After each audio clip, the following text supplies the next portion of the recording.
From UFOs to psychic powers and government conspiracies, history is riddled with unexplained events. You can turn back now or learn the stuff they don't want you to know. A production of iHeartRadio.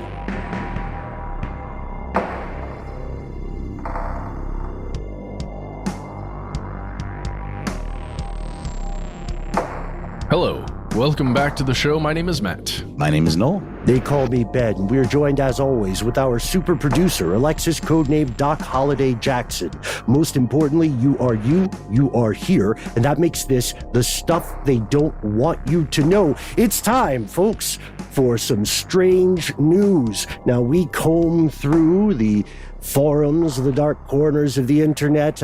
We try to bring you things you might not have heard about or talk about them in a way that the normal media isn't really approaching. So, of course, one of the most hazardous occupations right now is to be a Russian oligarch. We're going to talk about that. There's a lot of power and danger in knowledge. We're going to talk about a guy who was very offended by that. He's angry at the dictionary, basically. And then we're also going to answer the question, what do you get the man who has literally everything? Has all the stuff, you know what I mean? Maybe his birthday's coming up. Maybe he just wants to get something nice for himself. You can't get him a camel. Like he'd just have as many camels as he wants. I propose just get him one more thing. even if it's redundant, then he has doubles, and then maybe he gets triples. You know, having triples is always triples are safe. They're best. It's true. Yeah, triples is best. Triples are safe. I didn't even want to marry her. She was a model. Then she died. All right. Anyway, shout out to I Think You Should Leave now. Spoiler, Lord, folks. We're talking about Elon Musk and Twitter. Unless you have been purposely trying to avoid that story, he recently inked the deal. It looks like it's definitely going to happen. This was announced today as we record April 25th, 2022.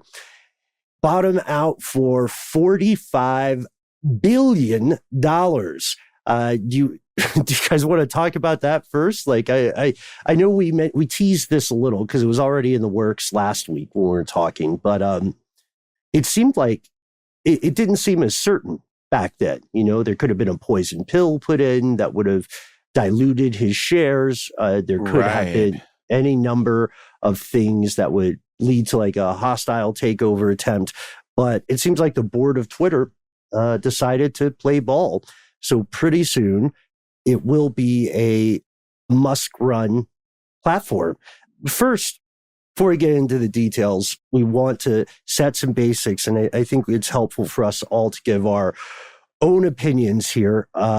We can read the stuff that he proposes to change about Twitter, but before we dive in, I wanted to ask you guys, what's your initial take? For it, against it?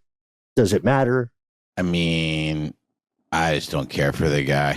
He bugs me. He rubs me the wrong way in a pretty palpable fashion. But I do have to say, I respect the guy's hustle. I respect the guy's ability to power move basically anybody. And when you're sitting on $273 billion in net worth, you kind of got the capital to do that. But he played that board like a fiddle, man. It was all like, okay, I'm gonna buy up all these shares, and then he's like the single, largest shareholder in the company. He's like, I'm entertaining the idea of being on your board. Oh wait, it turns out that puts limitations on all the things I can do and say. Nobody puts Elon in a corner, and then all of a sudden it's like he's trash talking Twitter on Twitter.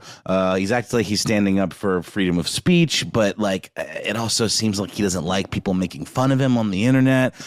Is he just going to clamp down on stuff like that? Is he really a proponent of freedom of speech? I just think the guy's a troll, and I think he's kind of dangerous. For me, the story is all about what you just said. When you have that much money in net worth, right? And your life is worth this much money. It doesn't mean that you actually have access to that amount of money. It means that somebody like Elon Musk can go to Morgan Stanley and Bank of America, and those banks will give you billions of dollars, $20 billion a piece or more, so that you can buy something else. Like, that's crazy to me. That just doesn't feel like it should exist That one human being can do that. Let me give you guys another couple of examples of what people are worried about. So if you're a person of a certain age, you may remember a brick and mortar toy store called Toys R Us. Toys R Us is not around anymore because another company bought it, and they were able to cut a bunch of costs to up profits, but then offset the debt by sending it out to what had become a shell of the company that once was Toys R Us. And this spelled doom for that company, but it spelled profits for the forces that were engaging in this predatory activity. Some people will tell you, yeah, it's just business as usual. And then other people will say, yes, but things can be business as usual and still be bad. You know what I mean? So there are concerns that Musk might do some kind of pumping the value of this and then selling it off and then walking away. Twitter has struggled to be profitable for a while. That's pretty clear. It's also been pretty controversial for quite some time. It also has a lot of criticism about the algorithm. That's a big deal. It's got a lot of criticism about bots or foreign disinfo agents. Here's the thing. It's never been bigger than other social media platforms. Twitter has like 217 million people, which is a lot of people, but it's not doing Facebook heyday numbers, for instance, or Instagram numbers necessarily. My first question was, why this move? Even for the world's official most wealthy person, official, because no one knows how much money Putin has, case in point, even for the world's most wealthy person, 45 billion, kind of a big purchase, I would say. And a lot of it, as you beautifully pointed out, Matt, a portion of that money is coming to him from a bank, right? He's being assisted a bit. He's not just coming by with the world's biggest suitcase filled with cash, though that would be hilarious. Instead, there's a lot of speculation about what prompted him to do this. He had some cryptic polls before when he got, 9% of the company, something like that. I want to give you what he said, and then I want to talk about one of the conspiracy theories I've found, which people are accepting as fact, hasn't been confirmed by him. So first, he said he wants to preserve free speech on Twitter. For him, he's saying it's not about the money. It's just the content moderators were actively tamping down on free speech and debate. He said, free speech is the bedrock of a functioning democracy, and Twitter is the digital town square where matters vital to the future of humanity are debated. So he wants to have more free speech, less, handsy content moderators. He also wants to make the algorithm open, which is interesting. His argument being that then you can look at the code and you can see why some tweets are hitting your feed and why others seem to be buried or almost shadow banned. That's interesting. I'm not against that. But I mean, here's my question for you guys. Is Twitter that big a deal still? I've never been a Twitter person, and I certainly know people that are. And I've always heard it described as sort of a toxic cesspit of negativity. But also, even when Elon was kind of trolling Twitter, he pointed out that some of their biggest power users hadn't sent a tweet in over a year. Like Justin Bieber, for example. I heard this piece, I think it was on The Daily, and this journalist was talking about how Elon, when he kind of was going for Twitter on Twitter, after they kind of put all these limitations on him potentially for joining the board, he pointed out all these problems with Twitter after buying this huge share. So it's I don't know if I buy it, man. I know you use Twitter, Ben, and I know there's a lot of interesting people on Twitter, and there's Frank, friend of the show, dear friend of us, uses it a lot. I just have never had much use for it. If something ends up trending on Twitter, I usually see it reposted as a screenshot or on Instagram, which is my platform of choice. But do you believe the whole town square of the internet, of the world thing? Or do you think he's just it's just smoke? I think he's just trying to pump up the shares and make a bunch of money. Well, here are the other two big things we should know about this. Yes, he has in the past trolled Twitter on Twitter. You gotta admire the chutzpah of it. But I'd also like to point to a great New York Times live update that's occurring as we record. As soon as this was announced that he was taking over the company at $54.20 a share, 38% over what you'd normally buy it for. He sent some regulators into a panic. The board said yes, and he says he also wants to, this is interesting, defeat all the spam bots. You got to like the gaming, the gaming nomenclature. But more importantly, something I think might bother some folks, Twitter users in the crowd, he wants to authenticate all humans, which means there will be another blow to anonymity on Twitter. Right. And this is something that different governments and state level actors have pushed for in the past.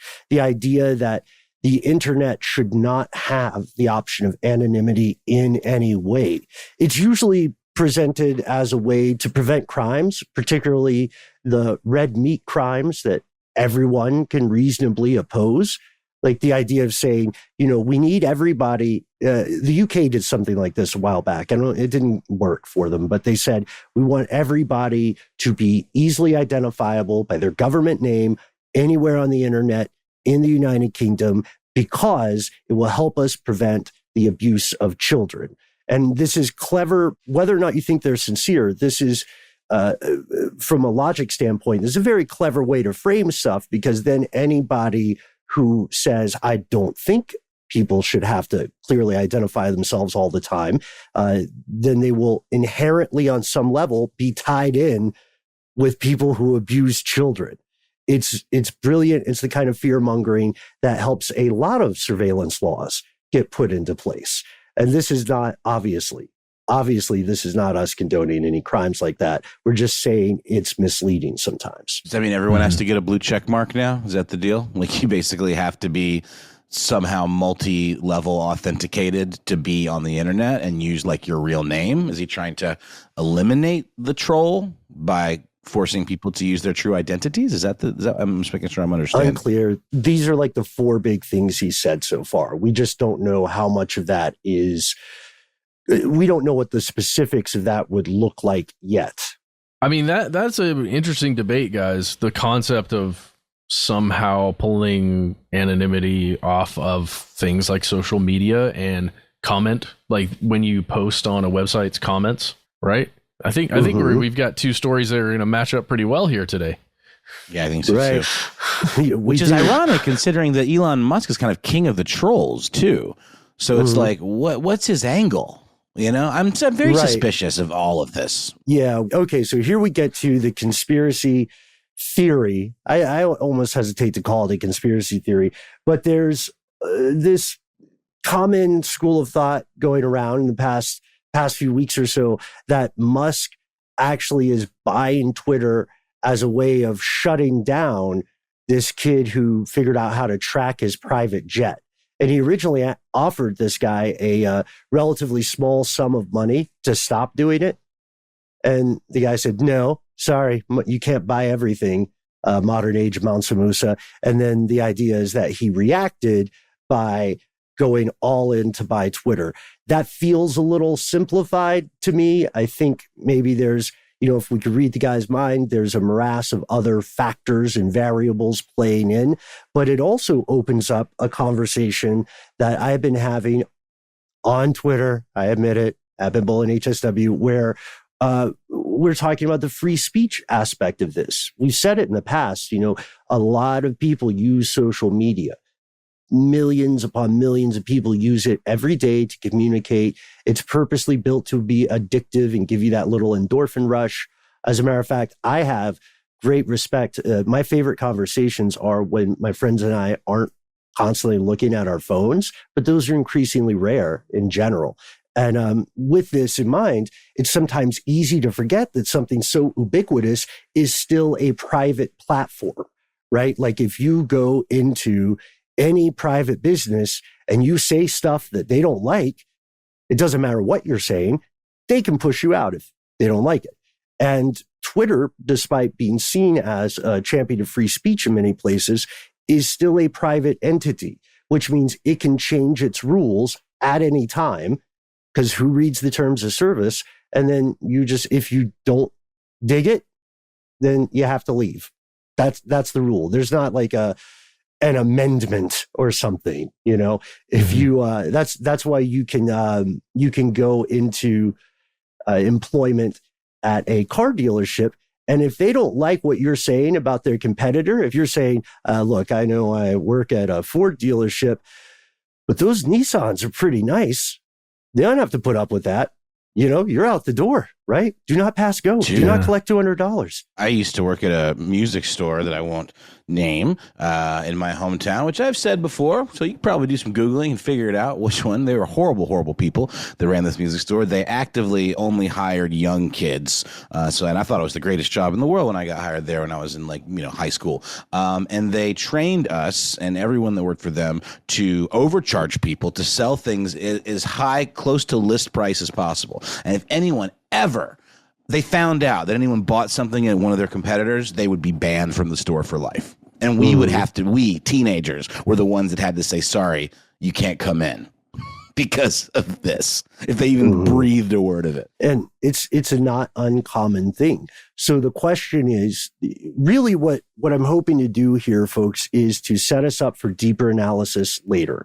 By now, when this strange news segment comes out, you will have heard all of these facts already. Some small things may have changed, right? But barring any revelations, that's where we are. I want to set it up with questions for deeper analysis. What is the interaction between private tech giants and free speech? What should that interaction be? Do you believe that Musk, whether you love the guy or hate him, do you believe that he is being honest and transparent about his motivations? Is there something else at play? What does this mean for the future? Here's how I'd like to end it. We talked about the getting something for the guy who has everything. What do you think he wants to buy next? We'll marinate on that for a second, hearing a word from our sponsors, and we'll be back with more strange news.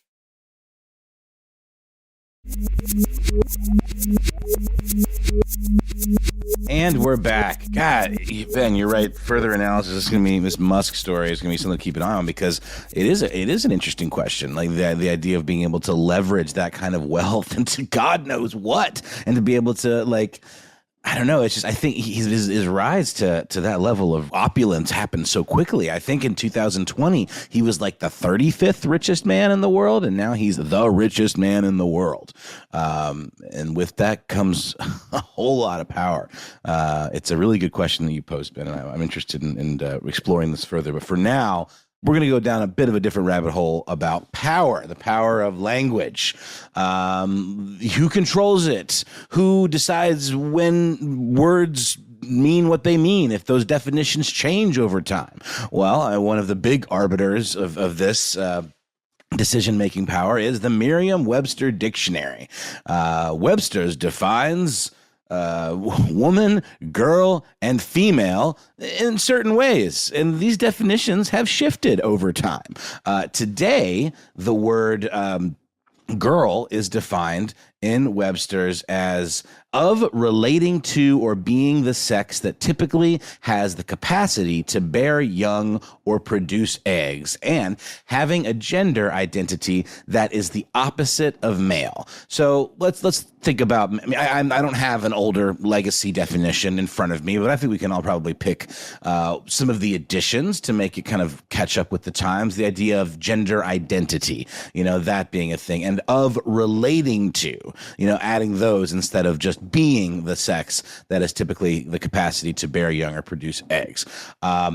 Makes a whole lot of sense. Gender identity and fluidity, and the way we as humans and as, citizens really treat and think about people with differing gender identities than what they were born with. It's come a long way. I mean, there's obviously still horrible injustices and horrible violence against the trans community, specifically, where it used to be more highlighting and focusing on the gay or the queer community, hate crimes. Now it is very much something that is affecting very disproportionately young trans people who are being killed all over the world, just because of the way they look, the way they identify.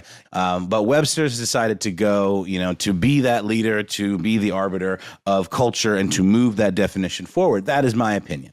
I applaud them for doing that. But there's some people, likely the same kinds of people that would do harm to people with trans identities, who don't like that, who think that it represents some sort of agenda, some sort of nefarious plot to pollute the minds of the youth or something like that. And one such person is a man by the name of Jeremy David Hansen, who between October 2nd and October 8th, according to this article in Gizmodo by Jody Serrano, submitted multiple threatening messages on the contact us form on the, I'm sorry, I'm laughing. It's just it's not how you think people would use that form on the Webster's website, and threatening, essentially ranting about, in opposition to the things I was just describing, these changes, these adaptations of these definitions over time.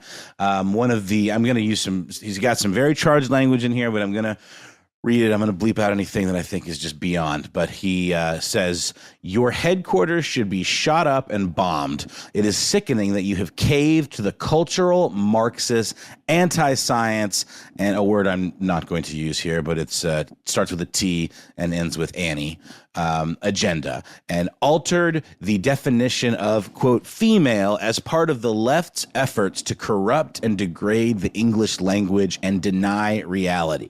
You evil Marxists should all be killed. It would be poetic justice to have someone storm your offices and shoot up the place, leaving none of you commies alive. Yeah.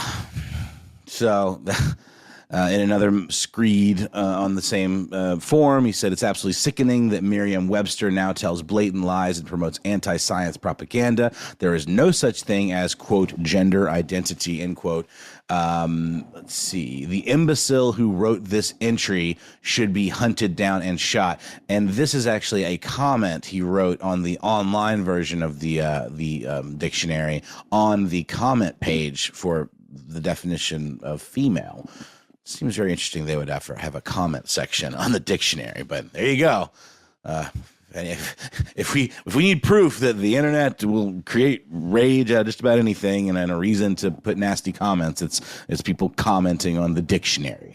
But this guy's under investigation. There's a U.S. attorney assigned to the case who said in a statement that anonymous threats against specific communities will not be tolerated, adding that perpetrators will be identified, arrested, and held accountable in federal court. And I'm quoting part of the Gizmodo article in addition to her quote.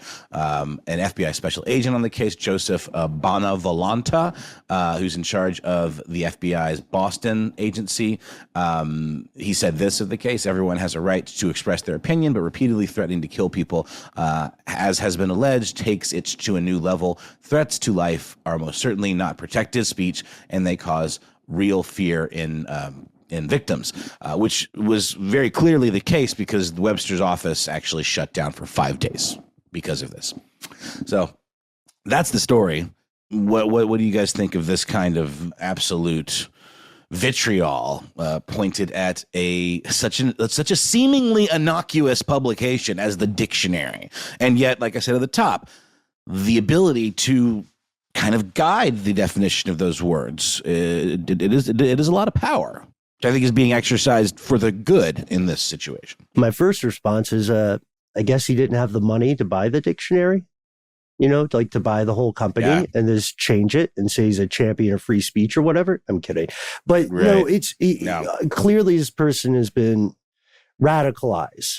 Right. In some way, it does not matter what someone's particular personal beliefs are. Right. You can have your personal beliefs, as reprehensible as they are, in the U.S. And this is one of those countries where you can also talk trash about the government and not get black bagged, which we all kind of take for granted nowadays. But we don't know how long it'll last. So enjoy it while you can. But the thing here is that I've never met this guy. I haven't communicated with him before this story. But one thing that we can say without stereotyping is that in a lot of these cases, this kind of opprobrium and vitriol and hate speech is coming from a not entirely sound mind. You know what I mean? A mind that has maybe been caught in some algorithmic bubble and just bouncing around with their only points of access being the same kind of echo chamber information. You know, it might be that something personal happened in this person's life that became the impetus for them to start making these threats. But I believe, Noel, he hasn't been convicted of anything, right? He's on a $25,000 bond. Okay. That's right. And, you know, all of these statements are being reported. We have to attach alleged here because he has not been convicted. And he obviously didn't actually do anything. But to make these types of threats is a step beyond the pale of free speech. He's 34 years old from Rossmore, California, just to add that detail. How did he even find out? It's a good question. Must have been a hobby of his, just checking out the updated editions of the dictionary. And this one always, wait a minute, what's this? It's like a fly. It's interesting to me that he was using that comment section of, I guess, the dictionary to make anonymous posts. So this person probably believed that he would never be identified. If this was in fact him making these posts, hasn't been proven in a court of law yet. But, you know, this person also allegedly made, I think, an anonymous Twitter account or something. So they made That's right. He sure did. Mm-hmm. It was an anonymous Twitter account called Anonymous or Anonymous or something like that, and was sending more. I guess he had to use Twitter in order to make comments and other things. So it's just like if Musk had his way and everybody was verified, this guy would have been, boop, we got you. Can't say those things. You get a fine, or, you know, now we're watching you, or, you know, you're in trouble and we know it for sure. We don't have to go through a court system like this to like prove it in a court of law. We know it. You're verified. You typed it.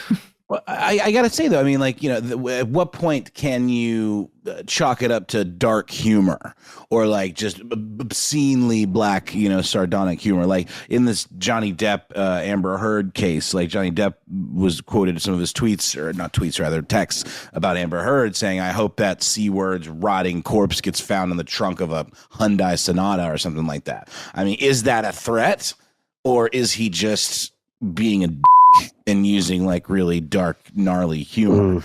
I mean, you know, the question of humor is very subjective. Yeah. I guess maybe the issue here comes with the repetition and the specificity. Yeah, and the fact that there's, you know, okay, first off, pretending something is humorous is an age-old tactic of the abusive and bullies.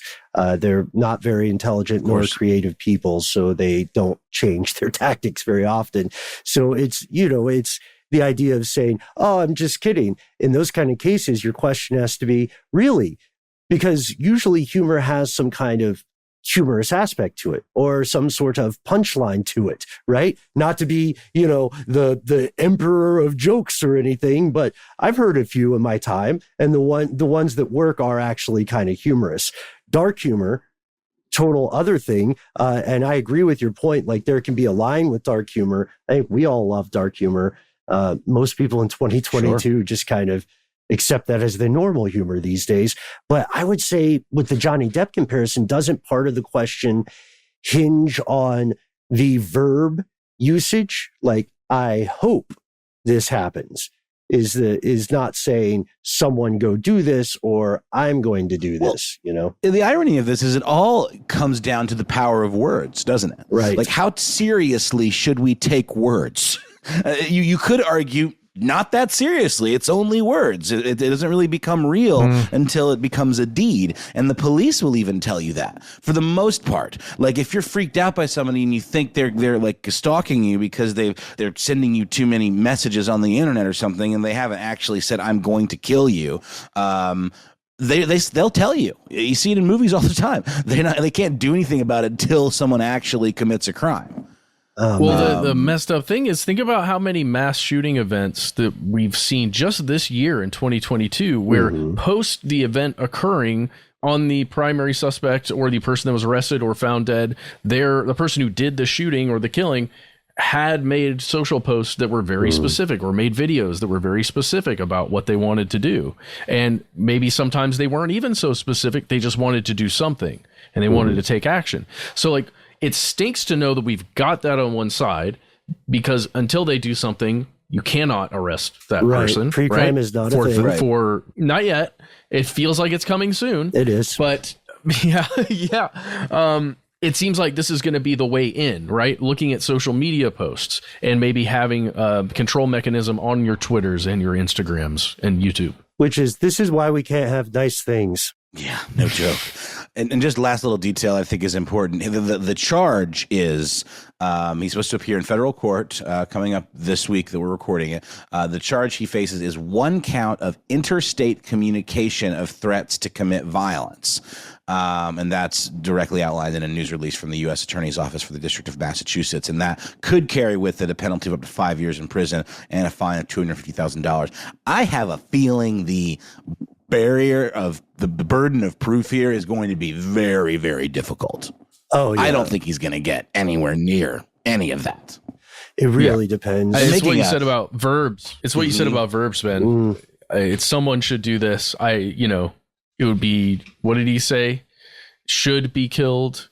Someone, it would be poetic justice to have someone go in your offices. The other thing, I just have to add, if you read the English encyclopedias or dictionaries, whether it's Merriam-Webster or the OED, Oxford English Dictionary, you'll find that this language in particular is filled with a bunch of other words that are way more worth deriding. Like there's so many words that are insufferable, honestly. And if I was on the right definition page with the comments and I saw somebody say this word is trash, whoever brought this over from Latin or 14th century France, I hope they had a bad death. Yeah, I'd be like, okay, I get it, man. I hope they get shot with a blunderbuss, or like a cannon. If I see somebody raising hellfire and brimstone and taking out the digital pitchforks for words like dongle,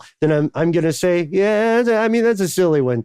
We all have to say that one in a serious conversation. It's weird.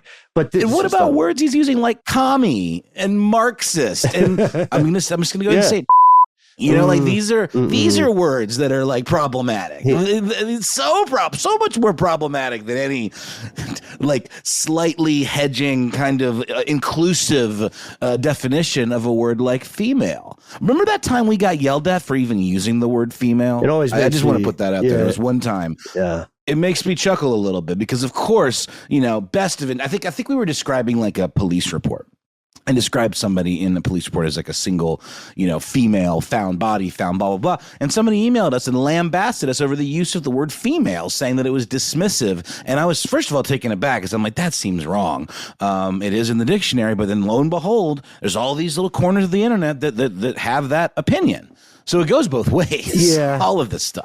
I'll never forget when a good friend of this show, Lauren Vogelbaum, over at Saber and Brain Stuff, she had pointed out that when she got in my head with this, I asked her about the use of the word female, and she said, Ben, the thing for me about when people use the word female is it always reminds me of the Ferengi from Star Trek. And I can't get it out of my head, right? But also clinical, right? Yeah. But also this definition that this guy was so heated about, it seems like a very fair definition. It's not even necessarily applying specifically to human beings, right? And if I'm reading correctly the way it was written, you are. Okay. You are reading it correctly, Ben, and I completely agree.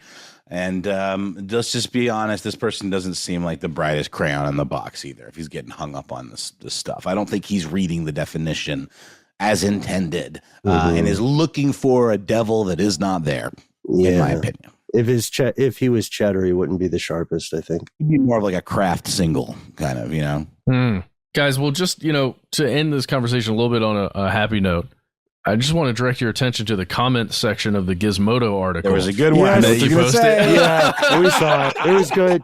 It was good, but we got to credit it. It's from DJ. Wait until this guy hears about the thesaurus. Ayo. Oh, it's so good. And there's one other one I really like. It was by Killa K. Just said, imagine being triggered by a dictionary. I think that's what we were getting at earlier. It's just like seemingly such an innocuous collection of words, but it also holds a lot of weight because it is like, this is the one. But that's the irony too, is like, I don't need the dictionary to tell me what a word means. Like, culture tells me what a word means. Ben, you're always talking about English being a living language, or language just being alive. If you pay attention, you know what words mean. You don't need to, see, it's in here, highlighted. That's what it means. Can't deviate from that. And this guy's putting so much stock in this, like, kind of arbitrary thing that he has no control over that ultimately doesn't mean a hell of a lot. Anyway, that's all I've got to say about that. But let's take a quick break, hear from a sponsor, and then come back with some more strange news.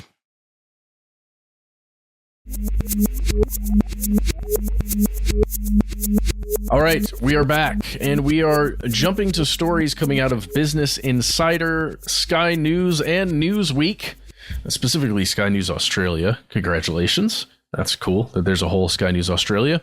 All right, here we go.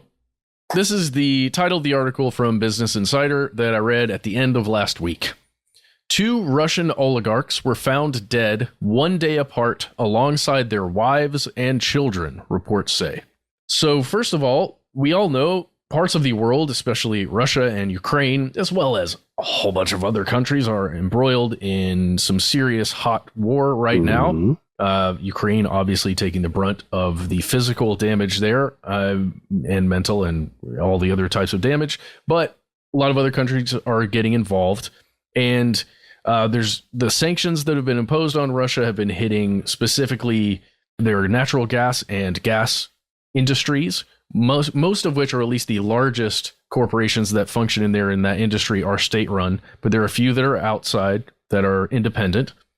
And there exists something called an oligarch. And I wonder if Ben and Noel, could we just go over what an oligarch is before we jump into this story? Sure. Like Elon Musk would be an example of an oligarch. I'm kidding.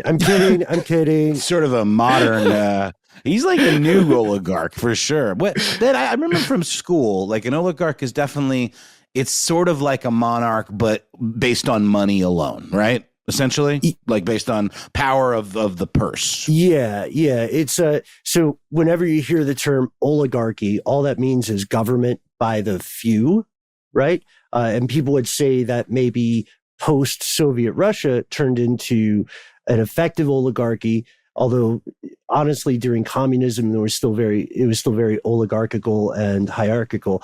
But if you really want to put the sting on someone, then you'll call their government a plutocracy, which means governed by the rich, or you call them a kleptocracy, which means governed by thieves. An oligarch now has a very specific term. I love that we're talking about the very wealthy and we're talking about language again. It has a very specific kind of connotation today, which would be a titan of industry, like you're describing, Noel, who uses their business power to influence affairs that would normally be affairs of the state. So would love to hear from some of our fellow listeners on this. Would you consider very powerful U.S. business types as oligarchs? At what point do they cross that financial political Rubicon, But that's basically like what an oligarch is, but you're playing with language at that point. For example, another language game.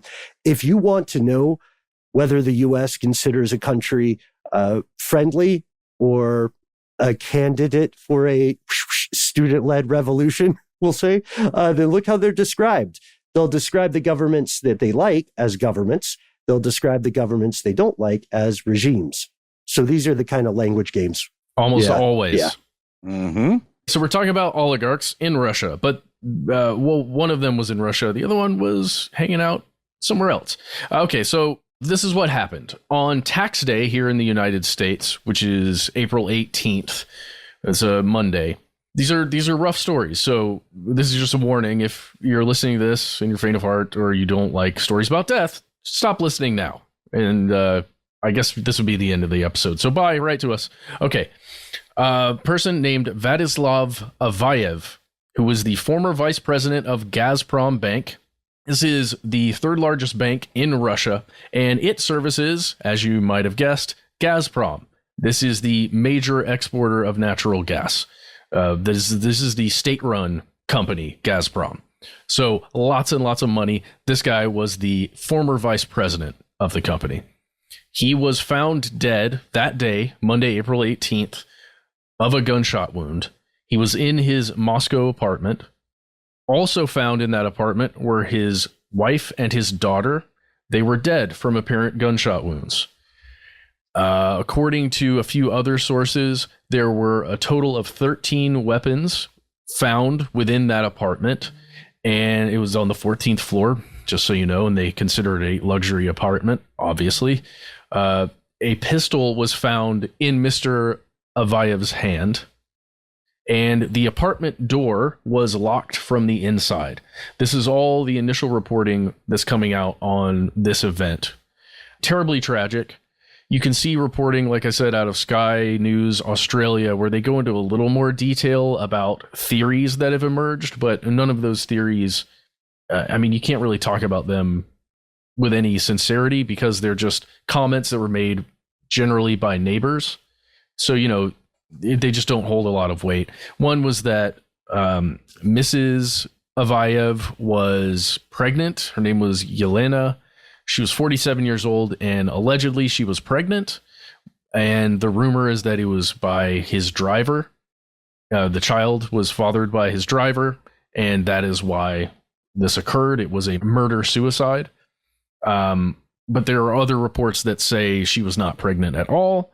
Again, it's a matter of this happening pretty recently, not a lot of information coming out, and also a lot of private things that probably may never come out, depending on how this case moves forward. And again, this whole Sky News thing about some believed it was economic pressures because of the war that's occurring in Ukraine right now, because of the economic sanctions. These pressures caused this murder-suicide to occur. Others believe that the family was killed by an entirely third party, and it was the entire family that was slaughtered and made to look a certain way. Yeah. I do want to shout out Newsweek, which made a full list of, quote, every Russian oligarch who has died since Putin invaded Ukraine. That came out on 4/22.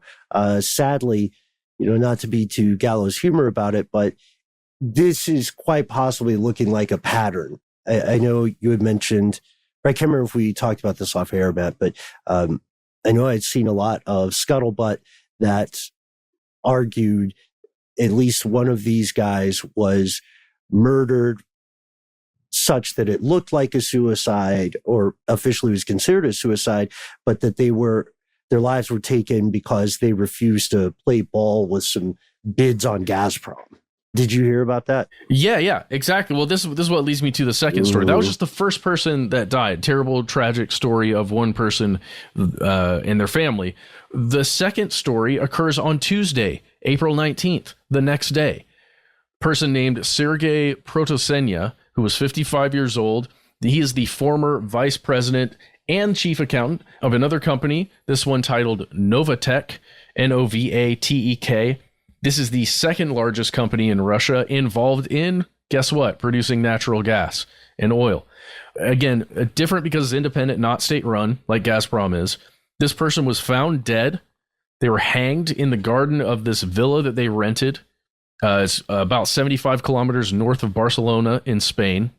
I don't even know how to say it. Lloret de Mar, I think. Lloret de Mar. Also, very similarly to the previous story, this person's wife and daughter were found dead at the villa. They were both in their beds. They were dead of apparent stab wounds. Next to this person, Sergei, who was hanged, they found a bloody axe and a bloody knife. But guess what? No suicide note, and there were no bloodstains anywhere on Sergei's body, which, to me, says this was staged. Ooh, you mean like execution style? I'm sorry, you mean the killing was done a certain way and the crime scene was staged to make it appear yes, as though it happened in a different manner? Well, I think it is just highly unlikely that you could somehow stab to death your wife and daughter in their beds and not get any blood on you. No, that's accurate. I follow. And according to the news outlet Telecinco, they're one of the first. One of the first outlets that reported on it there in Spain. They're saying that there are two scenarios: murder, suicide, like they're looking at in the first example we talked about, as well as some kind of third party murder. Like every person there was murdered and it was staged to look that way. There's another weird part of this too, which is you're right. This is the story I was thinking about.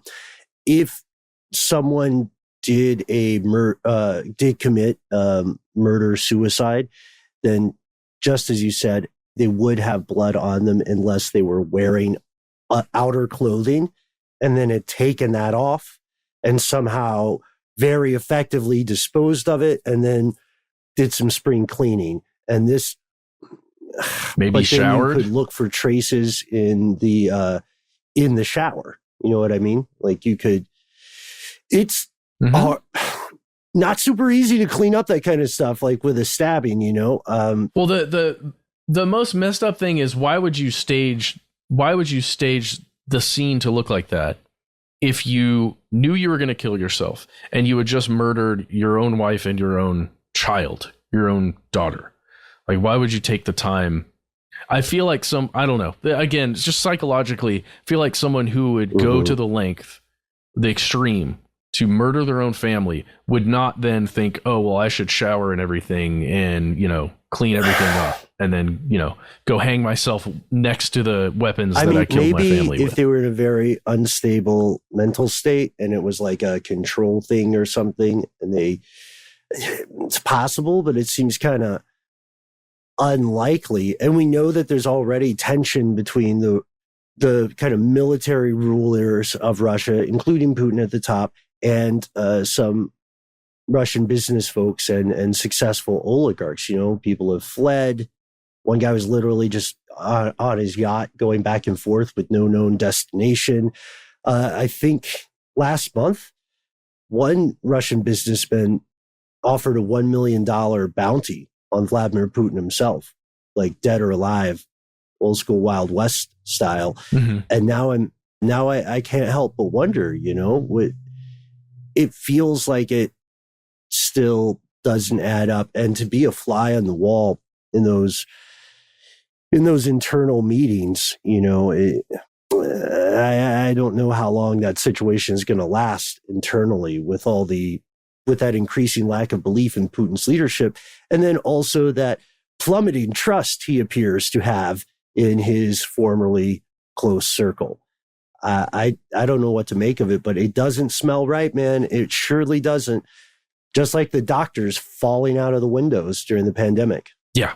Putin made some statement about needing to cleanse the interior of Russia, right? And that's when a bunch of these oligarchs and people were taken off. And it was a pretty messed up statement. Sounded like deaths would be occurring. It's just weird to me that these are all former SVPs or heads, of these companies. I guess it's just because they're in control of so much wealth and therefore perhaps power within Russia, even though several of them are, as you said, living abroad.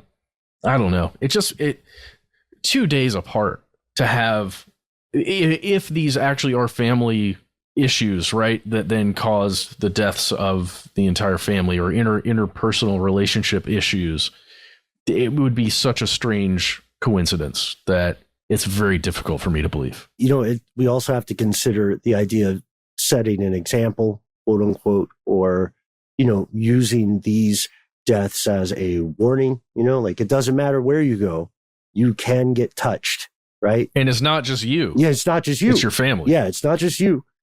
We might make you watch what happens to your family first, and then we'll blame it on you posthumously. Again, we don't have proof of this, but like you were saying, Matt, the indications don't look super great. The similarities in deaths, the statements of Putin earlier, the fact that one guy, Alexander Tulyakov, he was found, somebody beat the snot out of him before he died. And then there are the questions about murder weapons in weird places. All these folks have links with the Kremlin. It may be a clean out one's closet kind of thing, or maybe it's an attempt to concentrate the wealth and the control of state resources. It's tough to say, but it now is officially a very dangerous job to be a Russian oligarch, right? Yeah. It's two tremendously tragic events. Mm-hmm. Both of those families, both incidents, there was another child that either made a phone call to do a wellness check or stumbled upon the scene. Which, again, if you're going to the extent to kill one of your children, I don't know. Just imagining that another one of your children would discover it, just something about it just doesn't check out to me.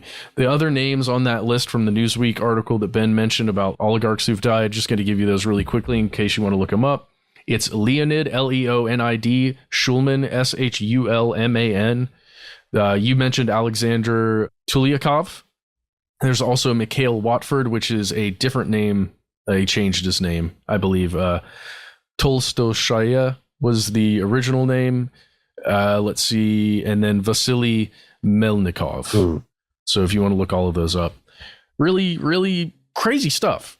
It feels like almost cartel activity that I've read about in the past, or just organized crime, some of the old organized crime activities that I think we've all read about. I don't know. It doesn't feel like government activity to me, Ben, but I don't know. Maybe it is. Who knows? Someone knows. They're like, I would estimate there are at least 50 to 80 people who know for sure. Problem is they're not going to be talking to Newsweek about it. Right. This may seem like a bit of a dark ending for this week's Strange News segment, but folks, we think this is important. There is a known pattern and precedent set by Russian intelligence forces, with enacting operations like this to send a message. And yes, other intelligence agencies have done stuff like this in the past, to be clear, but I think we're both, you and I are trying to grapple with what this means, right? What the end game of this is. Killing the heirs is an especially brutal way they're cauterizing a family line at that point. But also, I've got to say, Matt, I don't know how we get out of this one to a little bit of levity, but I do know my favorite thesaurus joke. All right. I don't know if now's the time. I don't know. All right. Matt, did I tell you I bought that abridged thesaurus? I hadn't heard. Yeah, no, it's not just terrible. It's terrible.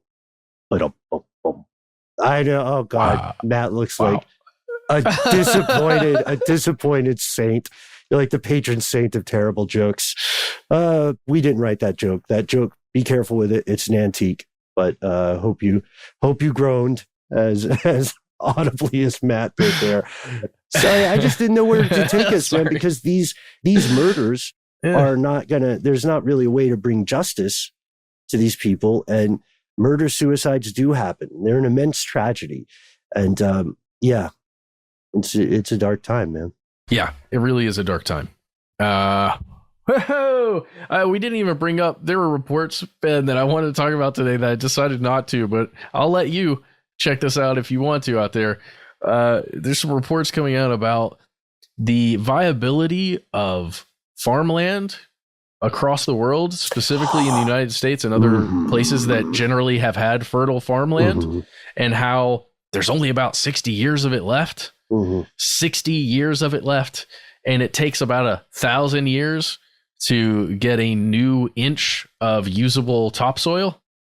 And what does that mean? How does that math work out for us? Yeah, what was that? Oh, I sent it off air when we were chatting because we're bookworms. I was thinking of where to live next, or where to maybe even try to buy a house, and I ended up rabbit holing into that really cool, incredibly bleak the world in a 50 to 100 years interactive map link. Remember that? Yeah. It's yeah, it's legit. There was also a huge organized protest of scientists about how the world's going into the crapper, and it got barely any news coverage, which makes you wonder. I looked at a piece of news because I thought it would be a lighthearted thing. It was about this Georgia. What was she? Oh, she's an official for Georgia sports, like kids playing organized sports. And she was attacked and assaulted by a parent. And I remember seeing some local news story about it, but she has now become the face of an entire thing. I didn't realize this. Officials for like kids organizations, Little League baseball and that kind of thing, they are leaving in droves in the same way teachers are leaving in droves because of the violence, the implied violence and actual violence that's being taken out on them, in the same way that this person that we just did a story on commenting on the dictionary, where people say horrible things, and in some cases they actually act them out. Right now it's generally just punching in like some kind of brawl situation, but you can only imagine how bad it could get. Yeah. I'm just feeling nervous and freaked out about the world. No, Ben. that's the way to be. That's okay. That's the way to be. That's okay. Levity. Oh, levity. Before we get to levity, okay, and Alexis is telling us to wrap here. Just do check out. Yeah, it's way. Check out the Scientist Rebellion, folks, and ask yourself. It will tell us actually if you saw anything about this in your local news. Essentially, over 100,000 scientists just a few days ago across 25 countries took part in these demonstrations they call the Scientist Rebellion. Also, a climate activist, Wynn Bruce, set himself on fire, self-immolated in front of the Supreme Court. I think that one got some kind of press, but we want to know if this stuff is reported in your neck of the woods. We want to hear what you think about the power of both words and oligarchs. We want to know if you think it is a good thing or a bad thing or an irrelevant thing for Musk to have bought Twitter. And as always, we can't wait to hear more strange news from you. We try to be easy to find online until Musk, takes us down or buys the rest of the internet. Yes, on Elon's brand new social media, we are at Conspiracy Stuff. On Instagram, we are Conspiracy Stuff Show. You can find us on Facebook, both at Conspiracy Stuff and on our page, Here's Where It Gets Crazy. To get in, all you need to know is who hosts this show. Ben, Matt, and Noel. And if you don't like that kind of stuff, why not give us a phone call? Yes. Use your phone for, as my pal Matt says, the purpose it was intended to be used for. Thanks, Matt. Never going to forget that burn. The number is 1-833-STDWYTK. You'll call, you'll hear a hopefully familiar voice letting you know you're in the right place. 3 minutes. Those 3 minutes are yours. Go nuts with them. Give yourself a sick nickname. We love a good moniker. Tell us what's on your mind. Second most important thing, let us know if we can use your name and or message on the air. First most important thing, the primary thing to remember, mission critical here, folks. If you have a story that needs more than 3 minutes, don't even bother with the phone line. Write it out to us. Give us the pictures. Give us the ancillary links. Take us to the edge of the rabbit hole, and we'll see how deep it goes. All you have to do is send us a good old-fashioned email where we are. conspiracy@iHeartRadio.com.